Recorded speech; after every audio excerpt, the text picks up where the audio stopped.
ఇవాళ పొద్దున్న నుండి మేడ్చల్ నియోజకవర్గంలో పర్యటన చేస్తా ఉన్నాం. మరి మేడ్చల్ నియోజకవర్గంలో ప్రత్యేకించి మంత్రి మల్లారెడ్డి గారు ఉండి చాలా అభివృద్ధి చేసిన నేను అని చెప్పిండ్రు.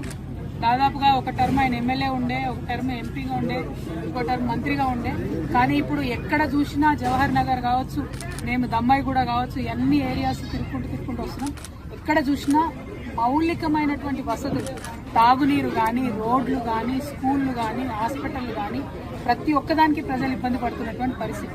అన్నిటికన్నా దారుణం ఏంటంటే ఇంత పెద్ద మేడ్చల్, మొత్తం ఇండియాలోనే అతిపెద్ద ఎమ్మెల్యే కాన్స్టిట్యున్సీ అని చెప్పుకునే మేడ్చల్లో, హైదరాబాద్కి కూతవేటి దూరంలో ఉన్న మేడ్చల్లో ప్రభుత్వ జూనియర్ కళాశాల కావచ్చు, ప్రభుత్వ డిగ్రీ కళాశాల కావచ్చు తక్కువనే.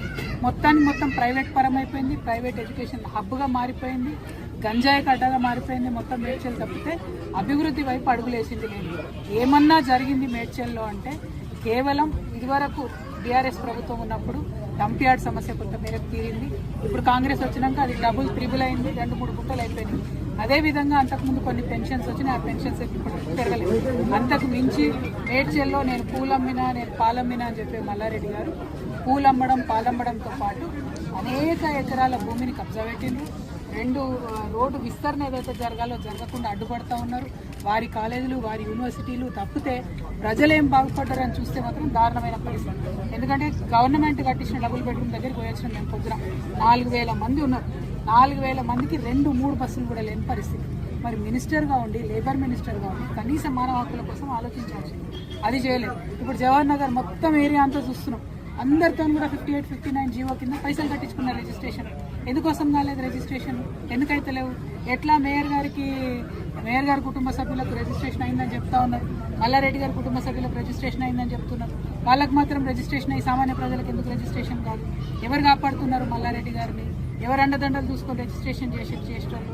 మేము మాత్రం దీని మీద న్యాయ పోరాటం తప్పకుండా చేస్తాం. ఏదైతే 58, 59 కింద లక్షలాది రూపాయలు కట్టి పేద ప్రజలు వెయిట్ చేస్తున్నారో అవి రిజిస్ట్రేషన్ అయ్యేంత వరకు అవసరమైతే సుప్రీంకోర్టు దాకా కూడా తెలంగాణ జాగృతి పోతుంది, పోరాటం చేస్తుందని.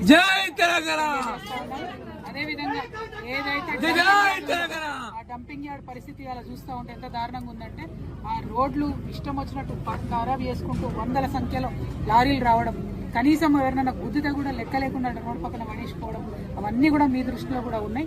అటువంటి పరిస్థితుల నుంచి మారాలి. ఇవన్నీ పోని పక్కకు పెడదాం అనుకుంటే మిషన్ భగీరథ పైప్ లైన్లు ఉన్న చోట కూడా వారానికి ఒక్కసారి కూడా నీళ్ళు వస్తాయి. మరి ఏంది ఇది? మున్సిపాలిటీ వాళ్ళు మంచినీళ్ళ ట్యాక్స్ కట్టించుకోండి అంటే కూడా కట్టించుకోకుండా రిజిస్ట్రేషన్ చేయలేదని చెప్తున్నారు. ఏంది ఇది? ఇంత సమన్వయం లేకుండా ఎట్లుంటారు? ఖచ్చితంగా మల్లారెడ్డి గారు శ్రద్ధ పెట్టాలి, ఈటల రాజేంద్ర గారు శ్రద్ధ పెట్టాలి. అందరికన్నా ఇంపార్టెంట్, ఇదివరకు ఇక్కడ ఎంపీగా ఉన్న ముఖ్యమంత్రి గారికి ఇక్కడ అణువణువున ఉన్నటువంటి సమస్యలన్నీ తెలుసు. వారు మేడ్చల్ జిల్లా ఖచ్చితంగా సపరేట్గా టూర్ పెట్టుకోవాలి. పరిస్థితి బాగాలేదు, అధ్వానంగా ఉంది. దీని మీద మాత్రం జాగృతి అడుగడుగున పోరాటం చేస్తుందని తెలియజేస్తున్నాము. Thank you. జై తెలంగాణ.